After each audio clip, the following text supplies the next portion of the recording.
It was the midnight of June 10th, 1912. At least 112 years ago from today, a stranger with a rusty axe stands in the back door of the two-story timber house of Mood family in the small town of Vilisca, Iowa. The door was not locked. Crime is very rare in this small town with residents numbering 2,000 people. The standing visitor lifts the latch of the door and silently enters the house, closing the door back. Then he took an oil lamp from the closest dresser and lit up the flame, so low that it only gave a tiny bit of light. And in the semi-darkness, he starts his terrifying job to bludgeon the family to death, which later became the famous axe murder case of Vilisca. It's a sunny morning when Mary Packham, the moose neighbor, doing her everyday morning chores, when she noticed it was 7 a.m. and the moose, who rise early in the morning, had not yet woken up, which is unusual. She knocks her door,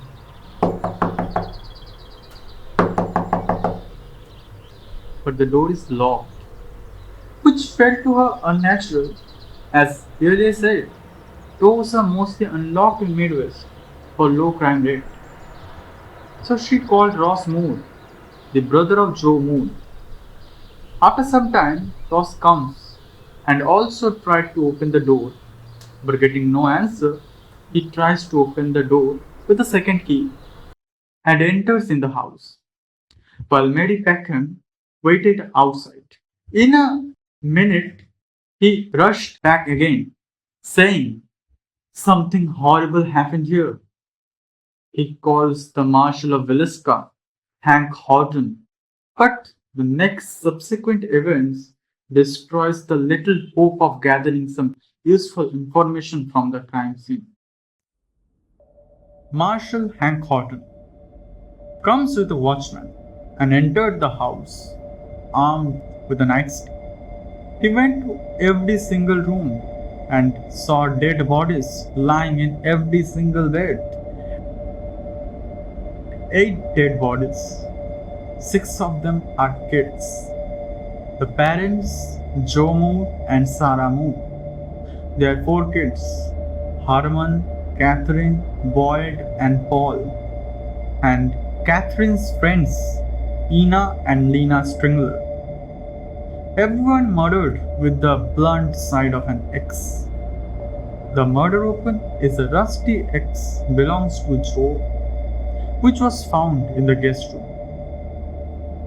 He then went to call the doctors and city officials for help and strictly instructed the watchman to not allow anyone to enter the house. But a curious crowd was already gathering. The news was spreaded like fire. For Hank Horton, this type of incident is too rare. At that time, in Midwest, crimes were so rare and the police was not enough trained for these types of incident. Marshal Hank came with Dr. Cooper, the first doctor who inspects the incident, and then went to call the National Guard. But at that time, the curious crowd, consisting of 100 people, enters the house. The watchman failed to stop them, and the crowd destroyed evidence, fingerprints, and even took fragments of Joe Moore's skull as a keepsake. They had done this until the National Guards came.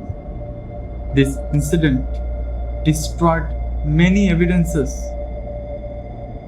Later that day, Hank Horton tried to search the surrounding countryside with bloodhounds, but found nothing. It was 9th June, Sunday. The town of Vilisca was in dark. The streetlights were off due to a dispute between the city officials and the power company. There were a children's day service at the church hosted by Sarah Moore, where the Moore family also present. It was ended around 9:30 am and the Moore family leaving for home when the Stingler sister joined them because they were afraid of returning home in the dark. As per the reconstruction of the investigators, the killer entered the house from the back door at around midnight, and suspiciously, he had a clear idea of the house. Entering, he took an oil lamp from the closest dresser and lit it so low that one person barely see through the dark. Then he straight went upstairs with the axe, ignoring the Stingler sister sleeping in the guest room in ground floor. Here is the map of the house. You can pause to see. In upstairs, he ignored the first room where the Moore children were sleeping and crept into the second room where Joe and Sarah sleeping. He first hit Joe Moore's head with the blunt side of the axe, crushing his head and killing him instantly. The killer raised the axe so high that it gouged the ceiling. Then he killed Sarah, hitting her with the sharp side of the axe. Then he went to the first bedroom and killed the children one by one with the blunt side of the rusty axe. Everyone was died while sleeping. Then the killer went downstairs and killed the Stingler sister also, and they also died while sleeping. But some investigators claim that Lena Stingler, the elder sister, was awake and tried to fight back at the time of the murder, as she found lying crosswise on the bed and with a wound in the arm. Although investigators are doubtful about the claim. But the next happenings are interesting. After killing everyone, the killer went back to upstairs and strikes in the face of the family members several times, crushing their heads to bloody pulp. He strikes Joe Moore more than 30 times, and the reason could be confirming the death of the victims. Just imagine, without being a psychopath, it is impossible for a normal person to do this level of cruelty. Then he covered the faces of the dead, including the Stingler sisters, and covers every single mirror and windows of the house with cloths, as if someone was staring at him and he was trying to avoid the eyes. Then he went to the kitchen and took a slab of bacon from the icebox, wrapped it in a towel, and placed it in the guest room. Also, he placed the axe and the lamp there. As per investigators, the scene looks like the killer had done some cult rituals there. Also, investigators found a keychain in the guest room, which not belongs to the Moore family. Then, again, he went to the kitchen, filled a bowl with water, and washed his bloody hands. But the most interesting thing here is after the killing, the killer's actions looks like he has done some cult ritual, which is suspicious.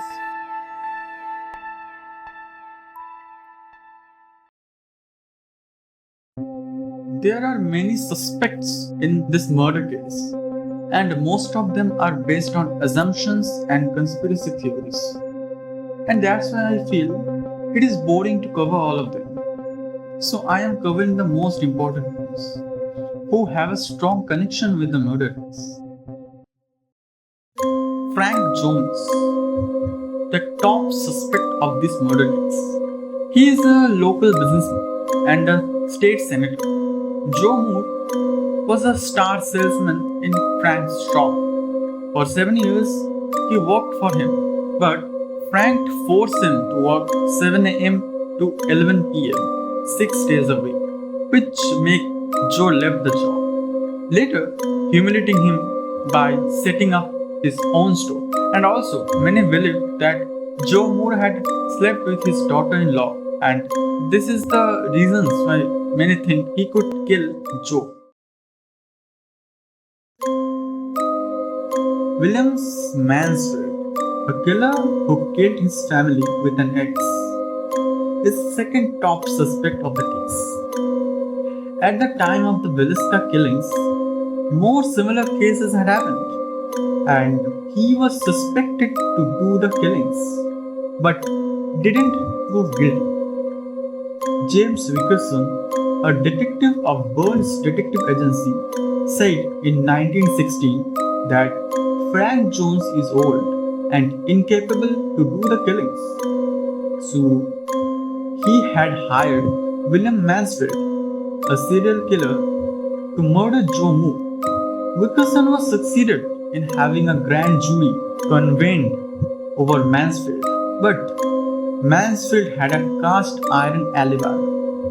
While he was working several hundred miles away in Illinois from Vilisca at the time of the murder, at the end he was released for lack of evidence.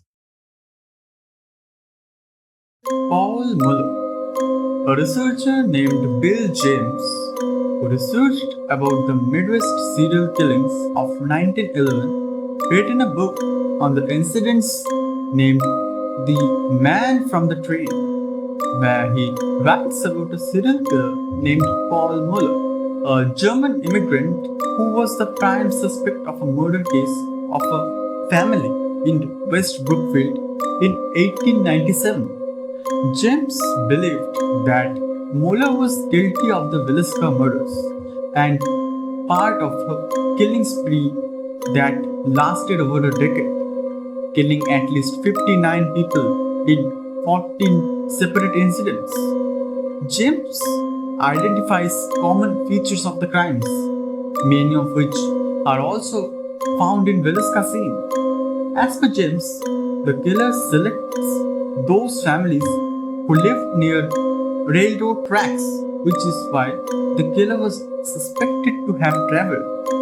You can read the book to know more about Paul Muller and the Midwest killings of 1911.